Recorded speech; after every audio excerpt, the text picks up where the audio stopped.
Takut disikat Rusia, Israel tolak kirim senjata ke Ukraina dan biarkan saudaranya menderita, terus digempur beruang merah.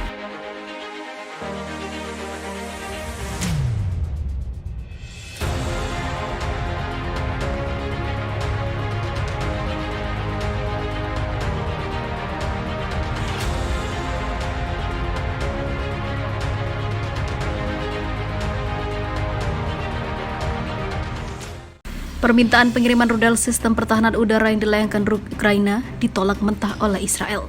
Negara Zionis itu takut jadi sasaran serangan militer Rusia jika sampai memberikan dukungannya kepada Ukraina. Menteri Pertahanan Israel, Letnan Jenderal Rav Aluf, memastikan negaranya tidak akan mengirim senjata pertahanan udara ke Ukraina. Gantz juga mengatakan bahwa alasannya adalah pertimbangan operasional. Secara normatif, mantan Kepala Staf Gabungan Pasukan Pertahanan Israel atau IDF ini memastikan pihaknya senantiasa akan mendukung perjuangan Ukraina, meskipun harus bertabrakan dengan banyak keterbatasan. Israel tidak akan mengirim senjata ke Ukraina karena berbagai pertimbangan operasional. Kami akan terus mendukung Ukraina dalam keterbatasan kami, seperti yang telah kami lakukan di masa lalu, ujar Gantz dikutip Viva Militer dari Washington Examiner. Alasan yang dikemukakan Gantz memang tidak jelas, tapi yang pasti Israel takut akan menjadi sasaran serangan pasukan Angkatan Bersenjata Federasi Rusia atau VSRF. Seperti yang diketahui, sejumlah personel militer Rusia berada di Suriah untuk menyokong rezim Presiden Bashar al-Assad dan bisa menghancurkan Israel. Sementara Suriah adalah salah satu negara yang berbatasan langsung dengan Israel di bagian barat daya. Keberadaan militer Rusia juga mendapat dukungan dari musuh utama Israel, yaitu Republik Islam Iran.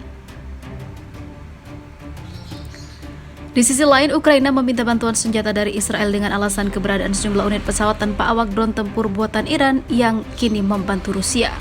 Rusia mendatangkan ratusan drone untuk digunakan dalam serangkaian ataupun serangan ke basis militer dan infrastruktur energi Ukraina. Senjata buatan Iran bahkan diklaim memiliki peran penting dalam demolisi banyak infrastruktur sipil dan juga militer Ukraina. Iran adalah musuh bersama kita, tetapi Israel hanya menyediakan kerjasama intelijen yang sangat terbatas, kata Duta Besar Ukraina untuk Israel, Yevgen Kornichuk. Ukraina juga membantah tuduhan yang menyebut permintaan bantuan ke Israel dilakukan secara diam-diam. Merespon hal ini, Presiden kelima Ukraina, Petro Poroshenko, membenarkan jika negaranya telah mengajukan proposal bantuan senjata ke Israel namun ditolak karena ketakutan terhadap Rusia.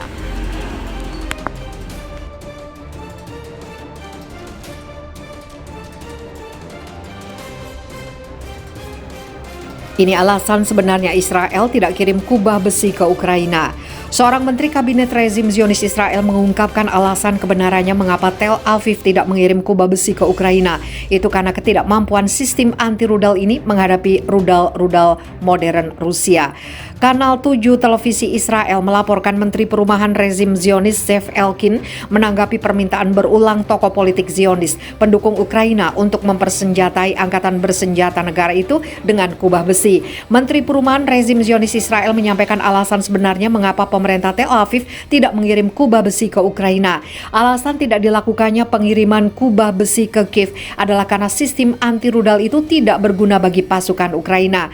Zev Elkin menambahkan sistem anti-rudal tidak akan pernah berguna selama masih ada rudal modern seperti rudal yang digunakan pasukan Rusia dalam serangan ke Ukraina. Kubah besi hanya bisa digunakan untuk menangkis rudal sederhana dan dalam ini punya kemampuan yang tidak dimiliki sistem pertahanan konvensional.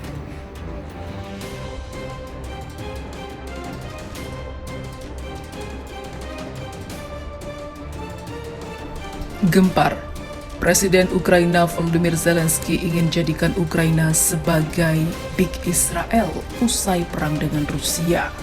Akankah negara Ukraina akan jadi negara Yahudi seperti Israel di tangan Zelensky?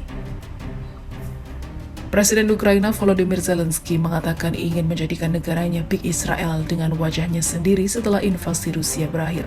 Dia menekankan keamanan kemungkinan akan menjadi masalah utama di Ukraina setelah perang berakhir. Zelensky mengungkapkan mimpinya itu di situs resmi Presiden. Ia menekankan bahwa visinya untuk masa depan pasca konflik Ukraina termasuk memiliki angkatan bersenjata di semua institusi, supermarket, bioskop, akan ada orang-orang dengan senjata. Di Israel, gambar warga sipil bersenjata, pemukim, dan tentara adalah hal biasa. Pemerintah seringkali meminta keamanan. Zelensky yang merupakan seorang Yahudi dalam beberapa kesempatan menekankan pentingnya menjaga hubungan dekat dengan Israel. Ia memuji Israel sebagai model bagi Ukraina. Saya yakin bahwa masalah keamanan akan menjadi nomor 1 dalam 10 tahun atau 10 tahun ke depan, kata Zelensky. Ia menolak gagasan bahwa Ukraina pasca perang akan meniru demokrasi Eropa liberal seperti Swiss sebagai model. Dia mengatakan bahwa orang-orang Ukraina akan menjadi tentara yang besar. Zelensky juga mengatakan bahwa Ukraina tidak akan benar-benar liberal seperti Eropa. Dia mengatakan harus melakukan modus operandi yang berbeda. Ukraina pasti tidak akan seperti yang diinginkan sejak awal. Itu tidak mungkin, katanya kepada anggota media Ukraina selama briefing. Zelensky menekankan bahwa Ukraina juga tidak akan tergelincir ke dalam otoritarianisme. Sebuah negara otoriter akan kalah dari Rusia. Orang-orang tahu apa yang mungkin mereka perjuangkan, katanya.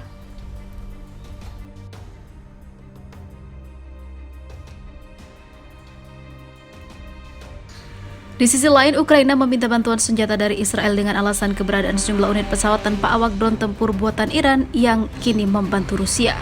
Rusia mendatangkan ratusan drone untuk digunakan dalam serangkaian ataupun serangan ke basis militer dan infrastruktur energi Ukraina. Senjata buatan Iran bahkan diklaim memiliki peran penting dalam demolisi banyak infrastruktur sipil dan juga militer Ukraina. Iran adalah musuh bersama kita, tetapi Israel hanya menyediakan kerjasama intelijen yang sangat terbatas, kata Duta Besar Ukraina untuk Israel, Yevgeny Kornichuk.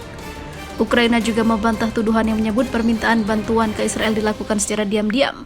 Merespon hal ini, Presiden kelima Ukraina, Petro Poroshenko, membenarkan jika negaranya telah mengajukan proposal bantuan senjata ke Israel namun ditolak karena ketakutan terhadap Rusia.